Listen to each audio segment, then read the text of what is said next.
बिस्मिल्लाहिर्रहमानिर्रहीम। अस्सलाम वालेकुम डियर स्टूडेंट्स। आज का हमारा लेक्चर है ट्रांसलेशन। ट्रांसलेशन का मतलब है synthesis of protein from different types of RNA. RNA के 3 टाइप्स इसमें इन्वॉल्व है, राइबोसोम्स इसमें इन्वॉल्व है। हुक्म कौन करती है और ऑर्डर कौन करती है, इनकोड कौन करती है, वो है डीएनए। डीएनए के कोड के मुताबिक मैसेंजर आरएनए साइटोप्लाज्म में आता है राइबोसोमल आरएनए के साथ अटैच होके, और टी आरएनए उसके लिए एक स्पेसिफिक अमाइनो एसिड उठाकर उसके ऊपर रख लेते हैं, एक पॉलीपेप्टाइड चेन बन जाता है। इसको हम कहते हैं ट्रांसलेशन या प्रोटीन साइंथेसिस। ये जीन एक्सप्रेशन का सेकंड पेज है। फर्स्ट पेज हमने ट्रांसक्रिप्शन पढ़ा। आपको याद होगा कि हमने जब ट्रांसक्रिप्शन पढ़ा तो ट्रांसक्रिप्शन के अंदर जब एमआरएनए बनाता न्यूक्लियोप्लाज्म के अंदर, तो उसने मूव करके न्यूक्लियोपोर के अंदर जो उसका न्यूक्लियर इन्वेलप है ना, उनके अंदर जो पोर्स है न्यूक्लियोपोर्स, उससे एस्केप करके साइटोप्लाज्म में आ गया था। इससे बिफोर कि वो आ जाए, इसके ऊपर दो ऐसे एक्टिविटीज हुए थे। एक का नाम था पोस्ट ट्रांसक्रिप्शनल मॉडिफिकेशन, उसकी हिफाजत के लिए। दूसरा था उससे नॉन कोडिंग स्पेसिस निकालना, जिसको हम कहते हैं आरएनए स्प्लाइसिंग। वो हो चुके हैं। अब हम इसका ये वाला पोर्शन पढ़ते हैं कि वो जब साइटोप्लाज्म के अंदर आता है तो अब क्या होगा। ये अगर यूकैरियोट्स है, अगर यूकैरियोट्स के सेल के अंदर ये ट्रांसलेशन हो रहा हो, तो ये उसके साइटोप्लाज्म में फ्रीली डिस्पर्स भी हो सकता है, लेकिन ये अक्सर एंडोप्लाज्मिक रेटिकुलम के मेम्ब्रेन में होता है। दोनों जगहों पर हो सकता है, यानी फ्रीली भी हो सकता है और एंडोप्लाज्मिक रेटिकुलम के मेम्ब्रेन में भी हो सकता है। लेकिन जो प्रोकैरियोट्स है वहां पर सिर्फ और सिर्फ फ्रीली साइटोप्लाज्म के अंदर ये तरीकेकार होता है। तो अब जाते हैं इसकी तरफ, ट्रांसलेशन की तरफ के। जब एमआरएनए इस तरह बन गया तो इसके ऊपर आपको मैंने पहले भी कहा था कि डीएनए के मतलब उसका अपना एक लैंग्वेज नहीं है ना, वो बोल सकता है। तो उसका सब कुछ बोलने का या करने का तरीकेकार कोड्स के थ्रू है। तीन न्यूक्लियोटाइड्स मिल जाते हैं, एक कोडान बन जाता है, एक ट्रिपलेट न्यूक्लियोटाइड्स का एक कोडान बन जाता है। हर कोड यानी हर कोडान एक स्पेसिफिक अमीनो एसिड के लिए इशारा देता है। अगर ये वाला कोडान आ गया, मतलब ये वाला अमीनो एसिड टीआरएनए को कहते हैं आपने उठाना है। अगर ये वाला आ गया, ये वाला आ गया, इसके अकॉर्डिंग आपने अमीनो एसिड उठाना है, उसे एक पॉलीपेप्टाइड चेन बनाना है। यहाँ तक बात आपको समझ आ गई होगी। अब इसके स्टेजेस वाइज हम पढ़ते हैं कि भाई कौन कौन से स्टेप्स इसमें इन्वॉल्व है, कौन कौन से स्टेजेस है इसमें। सबसे पहले इसका जिस तरह हमने डीएनए रेप्लिकेशन पढ़ा था कि काम करने से पहले, रेप्लिकेशन करने से पहले हमने उधर ये भी कहा था कि वहां पर जो न्यूक्लियोटाइड्स है उसको एक्टिवेट होने का जरूरत है। सेम यहाँ पर अमीनो एसिड्स तो साइटोप्लाज्म के अंदर ढेर सारे पड़े हैं, लेकिन वो इनएक्टिव फॉर्म में है और इसको हम फिलहाल अमीनो एसिड्स कहते हैं। लेकिन उसकी एक्टिवेशन के बाद उसको हम अमीनो एसिड्स नहीं कहते। वो क्या है, असल में अमीनो एसिड के साथ एक एटीपी मिल जाती है, साथ साथ एक एंजाइम है जिसका नाम है अमीनो एसाइल सिंथेज। इस एंजाइम की मौजूदगी में अमीनो एसिड एक्टिवेट हो जाते हैं और एक्टिवेटेड अमीनो एसिड्स को हम अमीनो एसाइल्स कहते हैं। सारे अमीनो एसिड्स को हम अमीनो एसाइल्स कह सकते हैं सिवाय मेथियोनिन का। मेथियोनिन को हम एप मेथियोनिन कहते हैं या फॉर्मिन मेथियोनिन कहते हैं। ये स्टार्ट कोडन के थ्रू सबसे पहले ये वाला अमीनो एसिड बनता है। इसके बाद इनिशिएशन स्टार्ट होता है। इनिशिएशन मतलब अब उसका स्टार्ट हमने लेना है। किस तरह, आपको ये पता होगा राइबोसोम, ये राइबोसोम है जो यहाँ पर मैंने ड्रा किया है। राइबोसोम इस तरह नहीं होता कि मतलब जो अटैच हो, जिस तरह हम बुक्स के अंदर पढ़ते हैं। ये अक्सर उसका लार्जर सब यूनिट और स्मॉलर सब यूनिट डिस्पर्स होता है, सेपरेटेड होते हैं। और इसका अगर यूकैरियोट्स की बात करें तो लार्जर सब यूनिट 60S का है और स्मॉलर सब यूनिट 40S का है। अगर प्रोकैरियोट्स की बात करें तो लार्जर सब यूनिट 50S का है और स्मॉलर सब यूनिट 30S का है। सही, कुल मिला के यूकैरियोट का 80S बनता है। क्यों बनता है वो तो मैंने सेल के चैप्टर के अंदर आपको पढ़ा दिया। इसका असेंबलिंग भी यानी एक दूसरे के साथ अटैच होना भी जरूरी है। With the help of magnesium ions या सॉल्ट से कुछ बॉन्ड्स है उसके थ्रू ये मिल जाते हैं।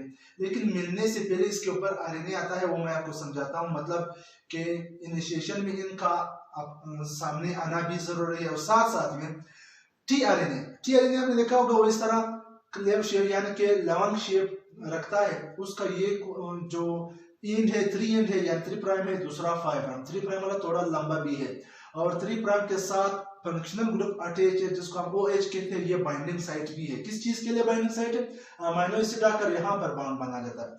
और इसका ये वाला जो लास्ट वाला या नीचे वाला आर्म है, ये एंटीकोडॉन भी कहलाता है। एंटीकोडॉन क्या है? एंटीकोडॉन आपको समझाता हूं। सपोज AUG एक कोड है, एक कोडॉन है, इसका अपोजिट जो आ रहा है, यानी कि एडेनिन के सामने जो यूरासिल आ रहा है, सही, और यूरासिल के सामने जो एडेनिन आ रहा है, गुआनिन के सामने जो साइटोसिन आ रहा है, इस कोड को हम एंटीकोडॉन कहते हैं, क्योंकि ये इसके अगेंस्ट है, कॉम्प्लीमेंट्री है, सही। तो इसका ये वाला पोर्शन एंटीकोडॉन है, ये अक्सर जो कोडॉन है उसके सामने आ जाते हैं और एक अमीनो एसिड उसके साथ अटैच कर देते हैं। अब जाते हैं दूसरे स्टेज के ऊपर, जिसको हम कहते हैं इलांगेशन। हालांकि ये थर्ड स्टेप, बुक्स के अंदर ये सेकंड स्टेप है, यहाँ पर मैंने एक्टिवेशन भी ऐड कर दिया, तो ये थर्ड स्टेप हुआ। थर्ड स्टेप के अंदर हमने क्या करना है?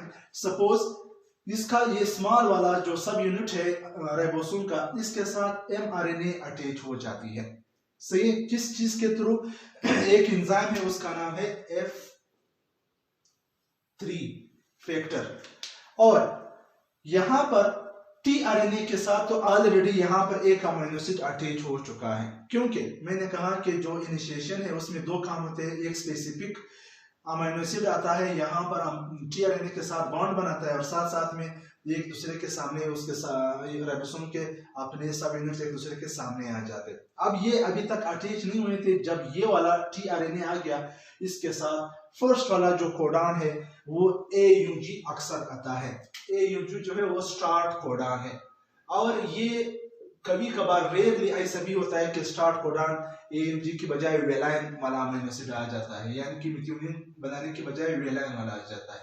ये स्टार्ट कोडॉन के सामने अपना जो कोडॉन है उसको रख देता है, क्योंकि इसका ये कोडॉन है mRNA के ऊपर, जो tRNA का लास्ट वाला पोर्शन इसके ऊपर ये एंटीकोडॉन है, इनके बीच मतलब इस तरह इसका सामना कर रहा होगा ये दोनों। अच्छा, अब जब ये आ जाते हैं, ये इस तरह नहीं कि खुद बखुद आगे किसी भी पोर्शन पर इस तरह आ जाते हैं, नहीं, बल्कि लार्जर और स्मॉलर सब यूनिट के अंदर तीन साइड्स है, एक को हम A साइट कहते हैं, एक को हम P साइट कहते हैं, एक को हम E साइट कहते हैं।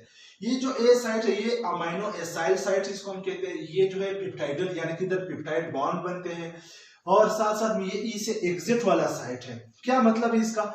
सबसे पहले जो पेप्टाइडल यानी पेप्टाइड बॉन्ड बनने वाला साइट है, यहाँ पर tRNA आकर और वो सामना करता है कोडॉन का, यानी इसके ऊपर एंटीकोडॉन है और नीचे कोडॉन है। कभी कभार कोई टीचर आपको पढ़ाता है या किसी बुक के अंदर इस तरह भी हो सकता है कि लार्जर सब यूनिट नीचे होता है, स्मॉलर सब यूनिट ऊपर होता है, कोई फर्क नहीं पड़ता, सही। अच्छा, यहाँ पर एक अमीनो एसिड बन जाता है। कौन सा अमीनो एसिड? क्योंकि AUG मैंने कहा स्टार्ट कोडॉन है, ये सबसे पहले जो अमीनो एसिड बनाता है उसका नाम होगा मिथ्योनिन, सही। अच्छा, ये अमीनो एसिड जब बन जाता है, इसके बाद जितने भी tRNA आते हैं वो सब के सब P साइट की बजाय ये अमीनो एसाइल साइट के ऊपर अटैच होते हैं, यानी यहाँ पर वो अपना मतलब कोडॉन के सामने अपना एंटीकोडॉन रख लेते हैं। किस तरह वो आपको मैं समझाता हूँ।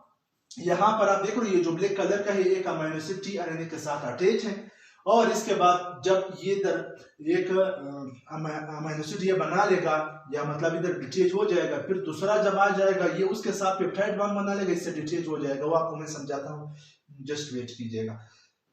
अब इसका इलांगेशन वाला स्टेज के अंदर ये भी है कि सपोज ये P वाला साइट है, मैंने कहा कि ये जब बन गया एक अमीनो एसिड, अब दूसरे ने आना है tRNA ने, तीसरे ने आना, इस तरह मतलब एक पॉलीपेप्टाइड चेन जब आपने बनाना है तो इस तरह और tRNA ने आना होगा ना। अब दूसरा tRNA इस सिम से आ रहा है, जिस तरह मैंने यहाँ पे साइन भी दिया है, इस सिम से आ रहा है, और tRNA जितने भी अब tRNA आते हैं उसने अपना अपना एक स्पेसिफिक अमीनो एसिड उठाया होता है, तो वो अमीनो एसिड इसके इस वाला 3 पोर्शन यानी OH के साथ उन्होंने बॉन्ड बनाया होता है। मैंने इस साइड पे किस लिए लिखा है ताकि आपको आसानी से समझ आ जाए। ये A साइड पर आ जाते हैं, यानी P साइड पर सिर्फ और सिर्फ फर्स्ट वाला जो tRNA है वो आ जाती है, बाकी सारे A साइड पर आ जाते हैं। इसका क्या किस चीज की एब्रिविएशन थी? अमीनो एसाइल साइट, सही। यहाँ पर सपोज सेकेंड अमीनो एसिड आ गया। अब जब इधर अमीनो एसिड आते हैं बनते हैं ना, तो ये वाले जो बॉन्ड है इनके बीच में, यानी tRNA और अमीनो एसिड के बीच में जो बॉन्ड था वो टूट जाता है, इन दोनों के बीच में पेप्टाइड बॉन्ड बन जाता है, फिर तीसरा आ जाता है, फिर चौथा आ जाता है, इसके साथ बॉन्ड बनाते रहते हैं। किस तरह? यहाँ पर देखो यही को मैंने इधर 3 टीआरएनए इधर ड्रा की इसके अंदर। सबसे पहले मतलब ये जो यहाँ पर आया था फर्स्ट टीआरएनए वो किस साइड पर आया था, पी साइड पर। मैंने इधर साइड्स नहीं दिए सेम, तो इसने अपना काम कर दिया। फिर ए साइड पर सेकंड टीआरएनए आ गया, फिर ए साइड पर तीसरा टीआरएनए आ गया। इतना जगह तो नहीं है कि एक एक टीआरएनए आ रहा है और इधर अटैच हो रहा है और काम करते रहे।